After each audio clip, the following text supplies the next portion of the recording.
नमस्कार दोस्तों। जब अहंकार की सीमा बढ़ जाती है तो लोग अपने आप को ही भगवान मानने लगते हैं। जी हाँ, मैं यहाँ पर बात कर रहा हूँ निर्दयी असुरराज हिरण्यकश्यप की। ब्रह्मा जी से वरदान मिलने के बाद उन्होंने अपने राज्य में ये घोषित कर दिया था कि अब पूरी प्रजा सिर्फ मेरे को पूजेगी, मैं ही यहाँ का भगवान हूँ। और अगर कोई प्रजा किसी और भगवान की या किसी और को पूछती है तो मैं उसे मार डालूंगा। पूरी प्रजा ने तो उनकी बात मानी, पर उनके स्वयं पुत्र ने यह बात नहीं मानी। उनके पुत्र प्रहलाद बहुत बड़े विष्णु भक्त थे। विष्णु भक्ति में वो हमेशा लीन रहते थे। यही सब देखकर हिरण्यकश्यप को बहुत क्रोध आता था और उन्होंने उनको कई बार मारने की कोशिश की। जैसे कई बार उन्होंने उनको खाई में फेंकने की कोशिश की, कुएं में फेंकने की कोशिश की, हाथी से कुचलवाने का आदेश दिया अपने सैनिकों को, और एक बार तो जहरीले सांप के कमरों में बंद कर दिया। पर हर बार वो बच जाते थे, क्योंकि कौन उनको बचाता था? स्वयं विष्णु जी। विष्णु जी उनकी भक्ति, उनकी ट्रू भक्ति को देख के बहुत प्रसन्न रहते थे, इसलिए वो हमेशा उनको आकर बचाते थे।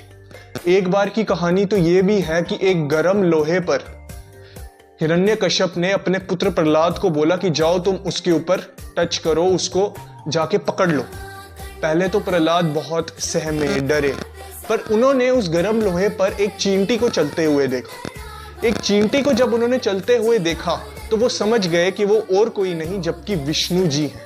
विष्णु जी चींटी के रूप में प्रहलाद को बचाने आए हैं। यही प्रहलाद ने सोचकर उस लोहे पर हाथ लगा लिया और उनको कुछ नहीं हुआ। इतनी बार कोशिश करने के बाद हिरण्यकश्यप हार मान चुके थे और असक्षम हो चुके थे। तभी उनकी बहन होलिका आकर बोलती है कि मैं प्रहलाद को मारूंगी। हिरण्यकश्यप पूछते हैं कि तुम प्रहलाद को कैसे मारोगी? होलिका ने बताया कि मेरे पास एक चादर है जो मुझे आंख से बिठाती है, तो मैं प्रहलाद को अपनी गोदी में बिठा लूंगी, तुम चारों ओर आग लगा देना और मैं अपने ऊपर वो चादर ओढ़ लूंगी और मैं बच जाऊंगी और वो प्रहलाद मर जाएगा। यही सब होता है। होलिका प्रहलाद को अपनी गोद में बिठा लेती है, हिरण्यकश्यप चारों ओर आग लगा देता है, पर प्रहलाद तब भी डरे हुए नहीं होते हैं, क्योंकि उनको विष्णु जी पर पूरा भरोसा है कि मुझे कुछ नहीं होगा, मेरी भक्ति सच्ची है, मुझे कुछ नहीं होगा। विष्णु जी की वो भक्ति करने लगते हैं और यहीं पर कुछ अलग होता है।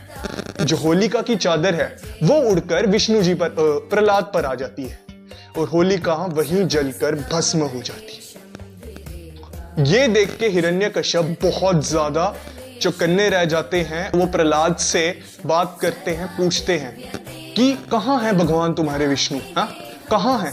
प्रहलाद जवाब देते हैं कि वो इस दुनिया के हर एक कण कण में बसे हैं। तो वो हिरण्यकश्यप उनसे पूछते हैं कि यहाँ भी है भगवान, कहाँ है भगवान, मुझे बताओ खुद कहाँ है भगवान?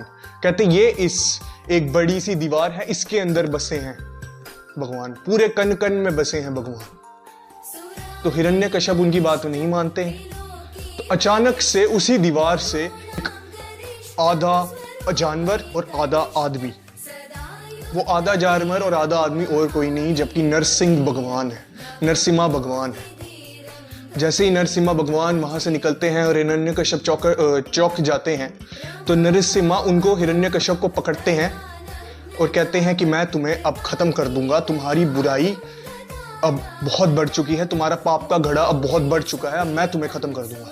हिरण्यकश्यप उनको बोलते हैं कि ब्रह्मा देव ने मुझे वरदान दिया है कि मुझे कोई नहीं मार सकता। नरसिंह उनसे पूछते हैं क्या वरदान मिला है तुम्हें? कहते हैं कि ना मुझे कोई घर के बाहर मार सकता है ना घर के अंदर। नरसिंह कहते हैं कि तू ना घर के बाहर है ना घर के अंदर, तू चौखट पे है। कहते हैं ना मुझे आदमी मान सकता है ना कोई जानवर, ना मुझे, नरसिम्हा कहते हैं कि ना मुझे कोई जानवर बोलेगा ना ही आदमी। फिर हिरण्यकश्यप कहता है कि ना मुझे कोई आकाश में मार सकता है ना धरती पर।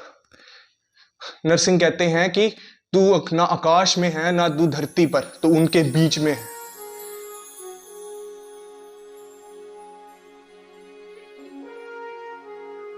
उसके बाद से दोस्तों हमारे यहाँ पर होलिका दहन नाम का त्योहार मनाया जाता है, बुराई पर अच्छाई की जीत। और भारतवर्ष के लोग इस त्योहार को, होलिका को रात होलिका के पुतले को रात को जलाते हैं और सुबह उसकी राख को अपने घर पर छिड़कते हैं और अपने शरीर पर लगाते हैं। कहा जाता है कि जो उसकी राख है वो काफी बीमारियां और कलेश से बचाती है।